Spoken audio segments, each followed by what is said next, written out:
Good morning, I'm Kenneth Moton. And I'm Janae Norman. Here are the top 5 things to know this Tuesday. Number 1, the showdown with Iran. Iran's president is blasting President Trump, saying the White House is, quote, afflicted by mental retardation. Iran has announced the permanent closure of diplomacy with the U.S. after the White House imposed new economic penalties Monday on the Iranian leadership. Number 2, President Trump responding to sexual assault allegations. He's taking aim at advice columnist E. Jean Carroll after she accused him of assaulting her in a department store dressing room in the mid-1990s. In a new interview, the president said, quote, "She's not my type."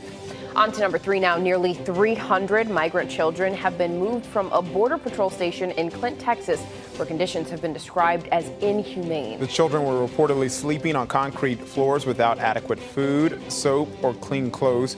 And older kids were left to care for infants and toddlers. The president blames Democrats and not approving the money needed at the border. Today, the House is expected to vote on $4.5 billion in aid, but the White House is threatening to veto that bill as the administration wants changes to the asylum process to be included. Number 4, coffee may become the next great weight loss drink. Sounds good. British researchers say coffee may stimulate brown fat, which fights fat in our bodies. When it activates, brown fat produces 300 times more heat than any other organ.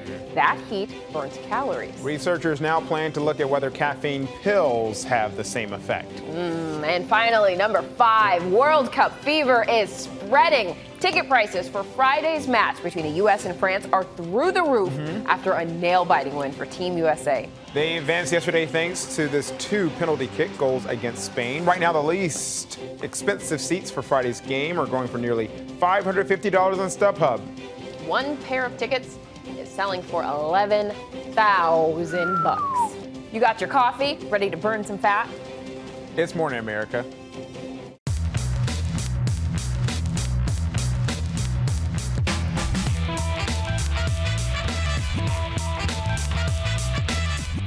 So let's get to that big story. Iran shutting down any hope for talks after President Trump hit back with new sanctions. Overnight, Iran said the road for diplomacy is permanently closed, and it comes hours after the president signed off on new economic penalties targeting Iran's supreme leader and other top officials.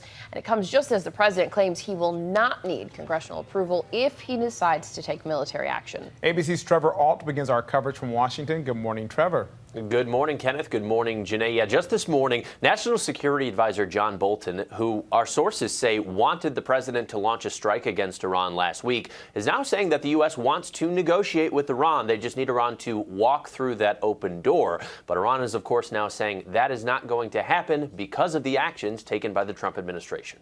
Overnight tensions once again rising between the United States and Iran. Monday, President Trump signing an executive order for new sanctions targeting Iran's supreme leader, giving the authority to lock up billions of dollars in the Ayatollah's assets in hopes of forcing Iran to the negotiating table. So I look forward to discussing whatever I have to discuss with anybody that wants to speak.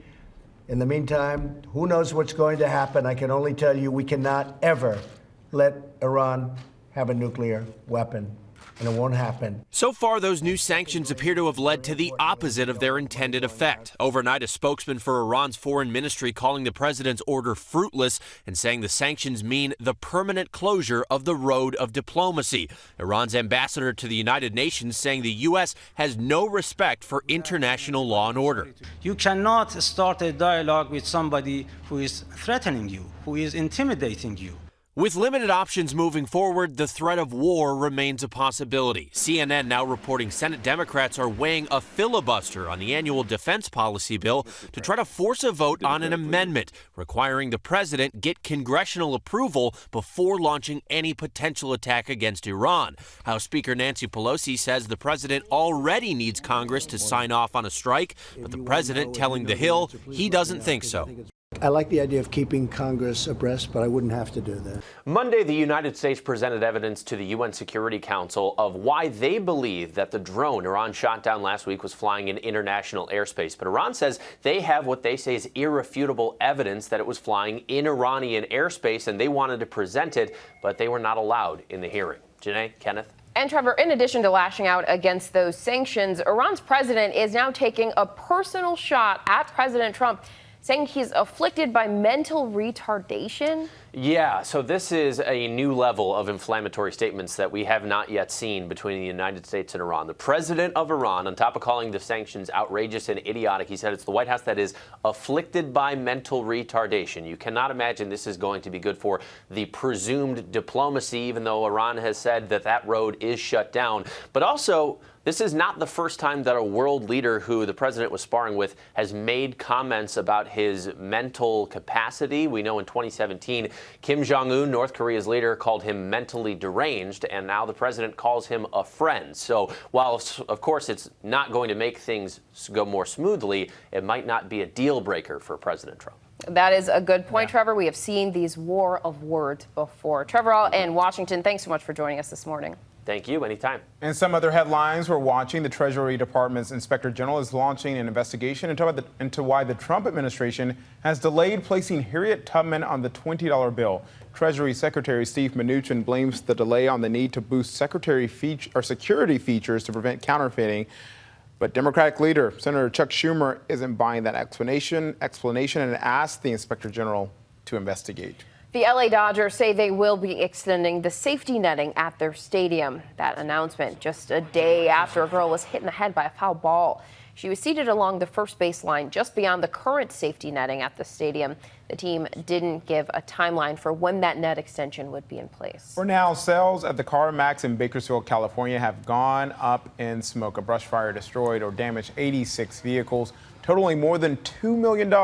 It's believed something dragging from the back of a truck on the nearby highway caused sparks that started the fire. The CarMax employees evacuated and no one was injured.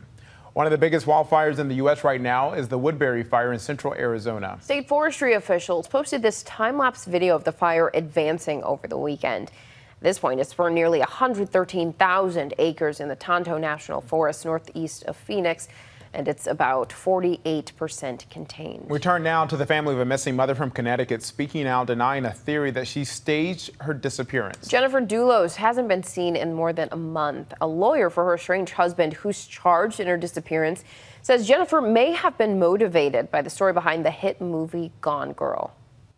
This morning, the family of a missing Connecticut woman is fighting back against a new theory in the case. This is not a woman who would ever leave her children. I want to make that perfectly clear to everyone who is watching. Jennifer Dulos, a mother of 5, was last seen dropping her kids off at school May 24th. Investigators say surveillance videos appear to show her estranged husband, Fotis Dulos, dumping trash bags along a 4-mile stretch of road in Hartford the night Jennifer disappeared. Some of the bags, they say, contained her blood. Fotis and his girlfriend were later charged with evidence tampering and hindering the prosecution. Police have been searching a trash facility for days with no signs of Jennifer. There is an incredible, wonderful, brilliant, beautiful person who is missing. Jennifer's family is denying a new claim by Fotis' attorney, who tells ABC News, quote, "We are actively investigating the possibility that this is a Gone Girl type case." So, your wife has no friends here. Is she kind of standoffish, Ivy League, rubs people the wrong way? She's from New York.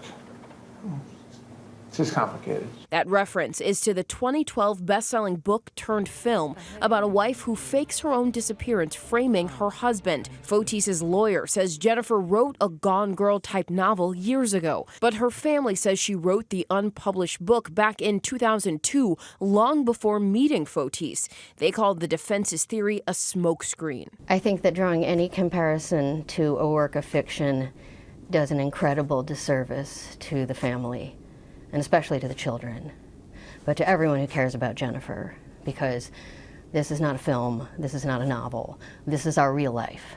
Both Dulos and his girlfriend have pleaded not guilty to the charges in this case. Well, a team effort saved a window washer's life in Philadelphia. A man dangled for more than an hour about 6.5 floors up. A coworker saw that. He was panicking and lowered himself to talk to him. Then firefighters dropped their own yellow rope to the pair. The stranded window washer was lifted to the roof and to safety. Ooh. A real smoking attraction is coming to Los Angeles. The Museum of Weed is on its way to LA. I think you know which one we're talking about. Not the ones that grow up out of the sidewalk. Nope. The 8-week run For the Weed Museum begins August 3rd. Patrons will be able to learn about marijuana's history, its milestones, and its effect on pop culture. The 30,000. You've seen the effect, right? You get hungry, sleepy. You don't want to do anything. No, also creativity. Oh, yes.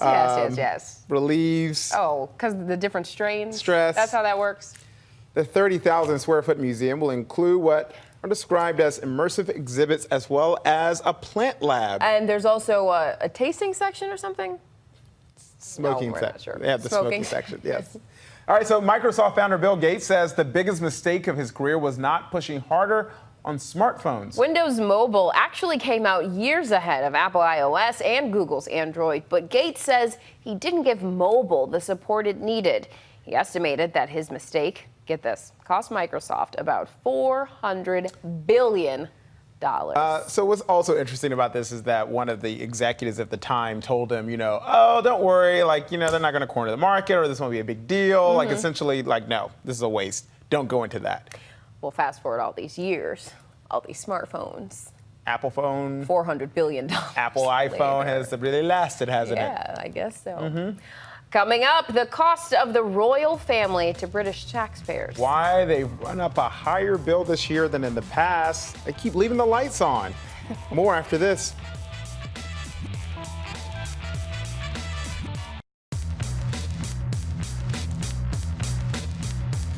Welcome back. Now to the race for 2020. Several presidential candidates want to pay off the student loan debt of millions of Americans. And we're here for it. Bernie Sanders and Elizabeth Warren each have a plan, and we're taking an in-depth look at each ahead of the first debate. ABC's Brad Milkey has more.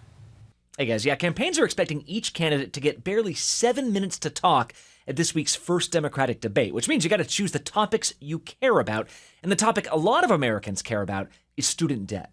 Bernie Sanders became the latest candidate to unveil a plan about student debt, and his is sweeping. He wants to forgive all college debt, all of it, to the tune of $1.6 trillion. Now, he says his plan would be paid for by taxing investors. We talked to Sandy Baum. She's an economist at Skidmore College and the Urban Institute, and we asked her how his plan stacks up against his rivals. Well, it is true that Elizabeth Warren doesn't say we're going to forgive all debt. She says only up to $50,000 per borrower. And there are a few borrowers who owe more than $50,000. Mostly they went to graduate school, and not for everybody. If your income is above $250,000, we won't forgive any of your debt. And if it's above $100,000, it'll be less than $50,000.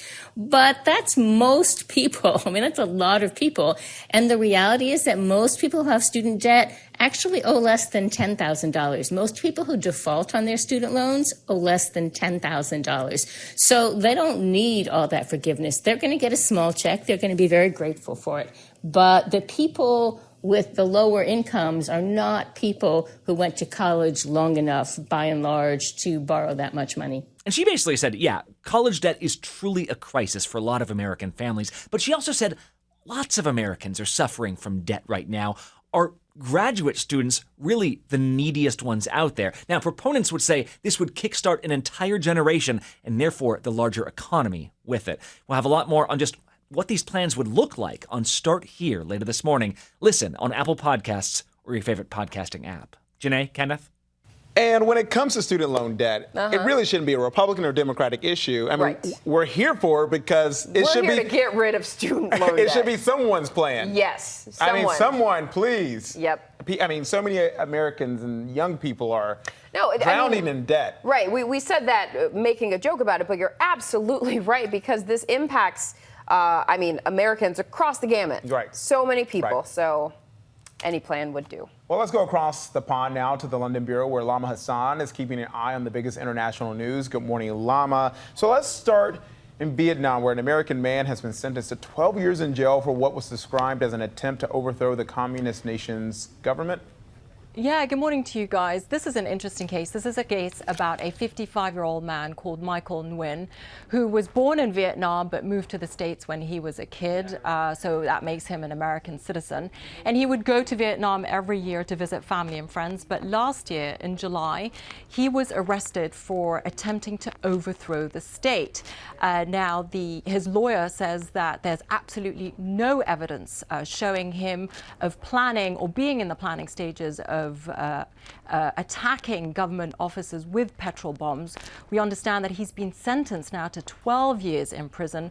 We know that once he's served that sentence, he will be deported. What we don't know at this point is whether or not they will appeal this case and the charges and also the sentence. Now, one thing to bear in mind is that protests are rare in Vietnam because the communist government just simply doesn't tolerate them. So it is a pretty serious crime. And the protests that you were just referring to, it never happened, correct? Exactly, yes, it didn't. But the government said that it had enough information to sentence him to 12 years in prison. But yes, you're absolutely right, it didn't take place. And Lama, we're seeing an incredible image of a crater that spontaneously appeared in a field in Germany. And so we're not blaming aliens, but police think it was a bomb that was left over from World War II. And they think that, you know, there are other ones out there. Yeah, it's just amazing. I mean, the aerial image of this crater is just unbelievable. So this is an explosion that happened overnight on Sunday night near the German town of Limburg. And bomb disposal experts say that it's with almost absolute certainty that this ginormous crater was created by a World War II bomb that was dropped by a plane. In fact, they think it's a 550-pound bomb. They created this crater that was 33 feet wide. And here's a bit of interesting information for you. Undetonated bombs are found in Germany, and this is the bit that I didn't know. The detonator can decompose to the point where it can actually set itself off, which is quite a scary thought when you think about it. Oh, no, yeah. Definitely. I'm just thankful. We're thankful no one was hurt in that explosion there. Exactly, yes. But finally, Lama, before you leave, your taxes. I hear they go to this family. They are freeloaders. Essentially, they're on welfare, getting your tax dollar. No, the royal family. Yeah. So there's a new list out, more detailed information about how much they're costing taxpayers over there. Yes, it's that time of year when royal fans, the public, really pay attention to how much the royal family has cost the public because they're partly funded by the taxpayer. And it turns out, it has been revealed that the Duke and Duchess of Sussex has spent a whopping $3.5 million renovating their home in Windsor, Frogmore Cottage, which has some people up in arms about it because it's much more than was anticipated. Don't forget that this was a property that was renovated and turned into a 5-bedroom house. Now the palace saying, look, yes, they did spend that much money, but on fixtures and other things, the couple paid for that, and fittings, for example, the couple paid for that themselves. And the palace saying that an amount was already earmarked to be spent on Frogmore Cottage anyway to maintain it to, you know, its great splendor. So trying to, you know, sort of backtrack a little bit there. But yeah, it does have a lot of people talking about it this morning. It is creating quite a bit of buzz. And Lama, I mean, we saw earlier a breakdown of the numbers. For our viewers, it equals about $1.58 per taxpayer. But since it's your money, that means you get invited over to Frogmore for like tea and crumpets, you right? You would think, right? You would think. Sadly, not yet. I'm still waiting for my invite. Yeah. Yes, and that is my money. I still find it fascinating because we know that's how much the taxpayers gave, but maybe that renovation, is it possible that it costs more than that $3 million? I mean, and that they actually put in their own money? Exactly, yes. When you do the sums, when you sit down and look at all the sums and see how much they've spent on it, yes, it probably does equal to more. But the public, the taxpayers have paid for $3.5 million of that. So anything extra, the palace says the couple paid for them for it themselves. Right. Interesting. Lavish, yep. All right. So yeah, right. Trying to justify it, right? Right, exactly. All right, thanks to Lama Hassan there in our London bureau. Lama, thank you, my friend. We appreciate it. I'm still like, so the Duchess, our American royalty, who's now over there, Duchess Meghan, she had her own money. Is any of that being used? Or is this just sitting in like, she's like, I don't know how long this royal thing's gonna last. You know, I might have to sit on this. That's a good point. Where is that For me money? and my baby? Yeah. Who knows? I don't know. That is a good point, though. I'm like, not to get in her finances, because it's her business. Do they have like a questions and comments box? Right. We need to... We've got a question. Now let's get a check of our notifications, starting with man's best friend stepping in as One man's best man. Look at this. Oh, that 6-year-old Rottweiler there. He's a rescue dog in that little tux. That's pretty awesome for that man who met his wife, now wife, in a shelter, and they bonded over their love for animals. So that's pretty cool. And if you're one of those women who just wants to go out for a free food, foodie call, here's something you could bond over: KFC and their Cheetos chicken burger. Cheetos chicken she's sandwich. like, this is not what I wanted. I wanted filet mignon. Excuse me. Not the Cheetos crusted. You can have whatever you want off the dollar menu. But you know what, ladies, just go eat that and then just start licking your fingers and smacking. He'll never take you out for another. And incredible video from the waters of Tampa. A man went for a swim. I can't believe I just did that. Yeah. Alongside a 30-foot whale shark. Had a whale of a good time. He and his friend spent about an hour in the water with this big fish, sometimes called a gentle giant. Shark was friendly, even let him pet it. Those whale sharks are endangered. They're the largest of all fish. They can grow up to 40 feet and weigh 11 tons. A whale of a tail? Whale of a tail. I'm pretty sure he's like, get off my fin. Well. So here's a pair of unlikely friends. A fawn, which is a baby deer. A female deer. No, it's a baby deer. And a dog find each other in the woods. And it's all love as they have a good time. Very precious. Oh, until mama comes out of there. Leaping in. That doe. Ooh. A doe. A deer. That's very cute, but where is his mama? A female deer. And for those men who've, so this is what we were just talking about, that foodie call. Foodie call. Foodie call. For men who've ever believed that a woman sitting across from them on a date was just a foodie call, there's a study to back you up. Researchers in California found as many as 1/3 of straight women go out with men because they're more interested in getting a free meal, like that Cheetos snack. The study also found those women score high on what's called the dark triad of personality traits. The study says, that includes being a narcissist, a psychopath, and manipulative. Kenneth said it. Did you do it? No. And I said I would have never done that because I'm not expending all of that energy to sit there. I am an extroverted introvert. My battery would be run to the ground to sit there and have to talk to somebody if all I wanted was food. So you would pay your own bills? I would. I would go broke instead of doing that. What I will say is that I don't think I've ever taken a date out or gone out with someone just to get a free meal, but I'm pretty sure that I have done a lot for a free meal. Let me be clear. No, it's like they always say this thing about news stations, like people, free food at a news station, it will be gone like that. Yes, especially if you're one of the crews out in the field. So they're always like, oh, election night, oh, big coverage, we've got pizza back. And you're like, well, we're out especially if you were 22 at your first TV news job. And making nothing, and you're like, free food? Yeah. I'm there. So look, we're not judging you for what you've done for free food, but that brings us to the question of the day. Have you ever gone on a date just for a free meal, or what's the craziest thing you've done for free food? Make sure. No judgment, no judgment. Except for if it's illegal. Right.